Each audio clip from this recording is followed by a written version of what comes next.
बच्चों, संस्कृत विषय में आप सभी का स्वागत है। बच्चों, आज हम श्रीमद् भगवद गीता की चैप्टर 2 का श्लोक नंबर 22 पढ़ेंगे। श्लोक नंबर 22 में लिखा गया है, वासांसि जीर्णानि यथा विहाय नवानि गृह्णाति नरोपराणि तथा शरीराणि विहाय जीर्णान्यन्यानि संयाति नवानि देहि। जिस प्रकार से मनुष्य अपने फटे पुराने वस्त्रों को त्याग कर नई वस्त्र धारण करता है, उसी प्रकार मृत्यु होने पर आत्मा पुराने तथा व्यर्थ शरीर को त्याग कर नया शरीर धारण कर लेती है। अब हम इस श्लोक की वर्ड टू वर्ड मीनिंग देखेंगे। पहला शब्द आता है वासांसी, जिसका अर्थ है बच्चों वस्त्र। दूसरा शब्द है जीर्णानी, जिसका अर्थ है जीर्ण हो चुके हैं, अर्थात फट चुके हैं, पुराने हो चुके हैं। यथा का मतलब होता है जैसे, जिस प्रकार से। विहाय का अर्थ होता है त्याग कर। नवानी का मतलब नई। ग्रहणाति ग्रहण करता है अर्थात धारण करता है। नरह का अर्थ है मनुष्य। अपराणी अन्य, अपराणी अन्यों को, दूसरे भिन्न प्रकार के। शरीराणी शरीर को। विहाय त्याग कर। जीर्णानि व्यर्थ। अन्यानि भिन्न जो अन्य हैं, अनदर। समयाति मतलब एंटर करता है, प्रवेश करता है। नवानी मतलब नई। देही का अर्थ होता है देहधारी आत्मा। अब हमने वर्ड टू वर्ड मीनिंग देख लिए। अब हम इस श्लोक को ध्यान से समझते हैं। भगवान श्री कृष्ण पुनर्जन्म की अवधारणा को दोहराते हुए, रिसाइकल होता है ना, रीबर्थ होता है ना। तो जैसे जन्म होता है, फिर मृत्यु होती है, फिर जन्म होता है, तो ये पुनर्जन्म, बॉडी फिर एक बॉडी से अनदर बॉडी में जब आत्मा का अवतार होता है।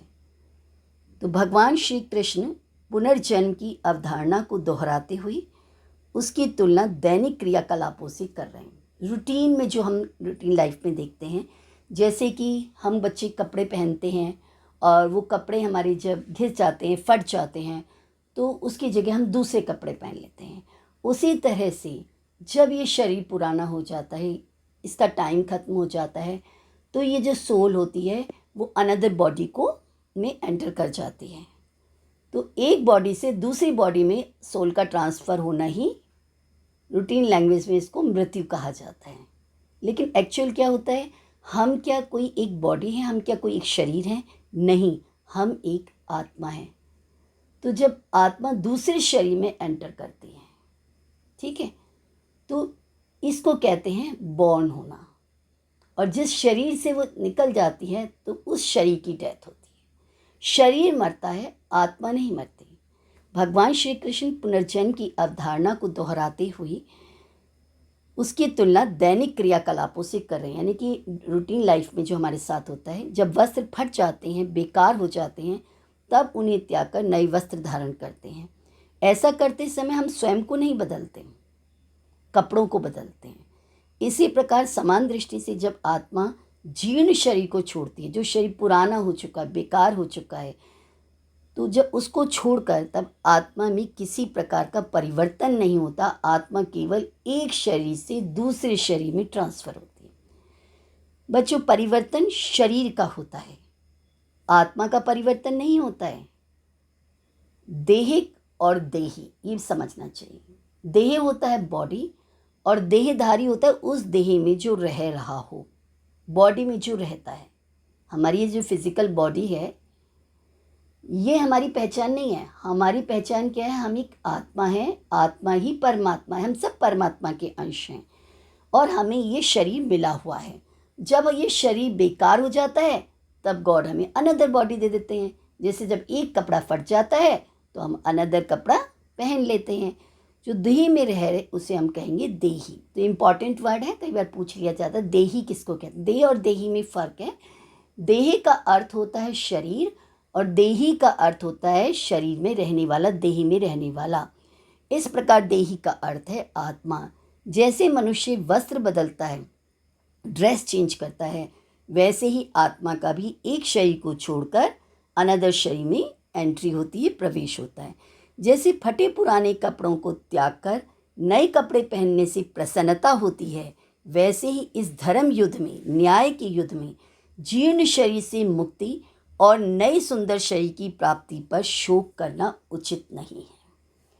अर्जुन परेशान थे कि ये मेरे सामने गुरु द्रोणाचार्य हैं, भीष्म पितामह हैं और मेरे सगे संबंधी खड़े हैं, तो युद्ध करने पर इनकी मृत्यु होगी और मुझे हत्या का पाप लगेगा। तो श्री कृष्ण ने उनको समझाया कि ये क्या है, आप इनको किस रूप में देख रहे हो, एक शरीर मात्र समझ रहे हो या एक आत्मा समझ रहे हो। ये सब आत्मा है और आत्मा ही परमात्मा है। हम सब परमात्मा के अंश हैं। आत्मा अजर है, आत्मा अमर है, आत्मा का कभी भी विनाश नहीं हो सकता। हाँ, बॉडी जरूर चेंज होती है। तो ये बॉडी चेंज कैसे है कि जैसे एक कपड़ा फटकर दूसरा कपड़ा पहन लिया जाता है। एक कपड़ा जब खराब हो जाता है, आपने कोई जीन पहनी, वो फेडेड हो गई, खराब हो गई, तो क्या आप उसको पहनेंगे? आप उसकी जगह दूसरी जीन खरीद कर पहन लेंगे। तो कोई शर्ट खराब हो जाती है, उसकी जगह हम दूसरी शर्ट पहन लेते हैं। तो जब ये बॉडी खराब हो जाती है तो उसकी जगह दूसरी बॉडी मिल जाती है। ठीक है, तो जब एक पुराना कपड़ा छोड़कर हम नया कपड़ा पहनते हैं तो हमें खुशी होती है या दुख होता है? खुशी होती है ना। तो कहते हैं फिर इस बात पर शोक कैसा करें? शोक होता है दुख। तो दुख कैसा मनाना है? तो धर्म युद्ध में जीर्ण शरीर, मतलब जो शरीर पुराने हो चुके हैं, उन शरीर से मुक्ति हो जाएगी और नए सुंदर शरीर की प्राप्ति पर शोक करना उचित नहीं है। क्योंकि जिन आदरणीयों के प्रति आप शोक कर रहे हैं कि इनका शरीर नष्ट हो जाएगा, इनके कर्म तो बहुत अच्छे हैं। भीष्म पितामह ने बहुत अच्छे कर्म किए और द्रोणाचार्य ने भी किए। तो जब हम अच्छे कर्म करते हैं तो हमें अच्छे शरीर की प्राप्ति होती है। तो जब हमें पता है कि हमारे को सुंदर ड्रेस मिलने वाली है, तो ये फटी पुरानी ड्रेस से मोह लगाव नहीं होता है। हमें जब पता है कि हमें एक बहुत सुंदर ड्रेस हमारे पेरेंट्स देने वाले हैं, तो हम खुश होकर नई ड्रेस पहनते हैं ना। और पुरानी ड्रेस को जब देखते हैं कि ये जगह जगह से तार तार हो चुकी है, फट चुकी है, घिस चुकी है, अब ये किसी काम की नहीं, तो उसके प्रति हमारा प्यार नहीं रहता है। तो ऐसे ही जो शरीर बेकार हो चुका है, ठीक है, वो तो नष्ट होगा ही होगा, क्योंकि शरीर तो नष्ट होगा पर आत्मा नष्ट नहीं हो। तो इसलिए उन्होंने कहा कि शरीर से मुक्ति मिलेगी और नई सुंदर शरीर की प्राप्ति पर शोक करना उचित नहीं। वस्त्र परिवर्तन की तरह शरीर परिवर्तन है। धर्म और न्याय के लिए जो कार्य किया जाता है वह समाज की भलाई के लिए होता है। तो आप क्षत्रिय हैं अर्जुन, आप युद्ध कीजिए, आप अपने कर्तव्य का पालन कीजिए। तो श्री कृष्ण ने इस श्लोक के माध्यम से हमें यही सिखाया है कि हमें अपने कर्तव्य का पालन करना चाहिए। हमारा कर्तव्य क्या है? पढ़ाई करना। हमें क्या करना है? अच्छे से पढ़ाई करनी है, अच्छे से लिखना है, अच्छे से समझना है और एग्ज़ाम में अच्छे अच्छे मार्क्स लाने हैं बच्चों। समझ गए? तो जो जिसका कर्तव्य है, भगवान ने जो जिसकी ड्यूटी दी है उसे वो ड्यूटी करनी है। एक स्टूडेंट का धर्म क्या है? पढ़ाई करना। और एक सैनिक का धर्म क्या है? जो हमारा फोर्स होती है, जो बॉर्डर पर सेना खड़ी होती है, उसका धर्म क्या होता है? युद्ध करना।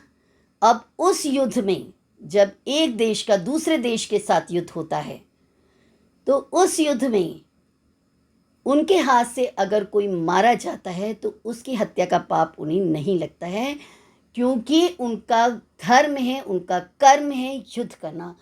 तो हर एक को अपने कर्तव्य का निभा करना होता है।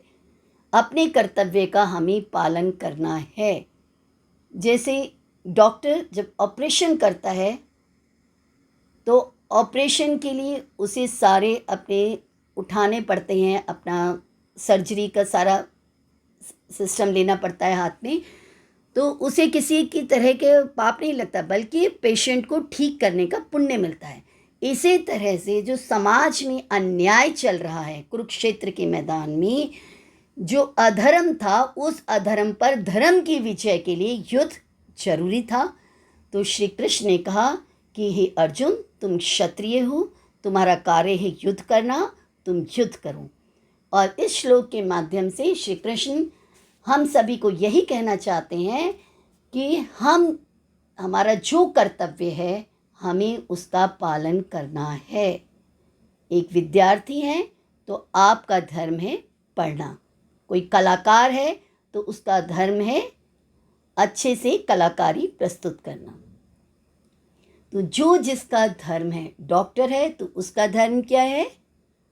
ऑपरेशन करना, पेशेंट को स्वस्थ करना। कोई इंजीनियर है तो उसका कार्य क्या हो गया? गुड। उसका कार्य क्या हुआ? अपनी इंजीनियरिंग वर्क में 100% फोकस रखें। अब वो ये ना देखे कि यहाँ इतनी बिल्डिंग हम खड़ा करवा रहे हैं, इधर कितने इंसेक्ट इसमें से चले गए होंगे, कितना ये चला गया होगा तो हमें उनकी हत्या का पाप लगेगा। ऐसा कुछ नहीं है।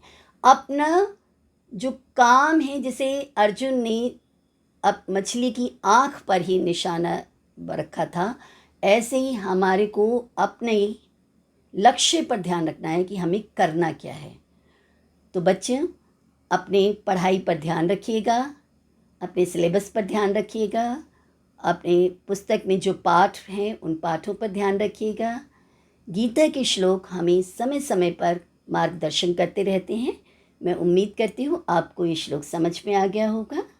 अगर आपको मेरा वीडियो अच्छा लगा हो तो इसे प्लीज़ अधिक से अधिक लाइक, शेयर और सब्सक्राइब कीजिएगा। Thank you.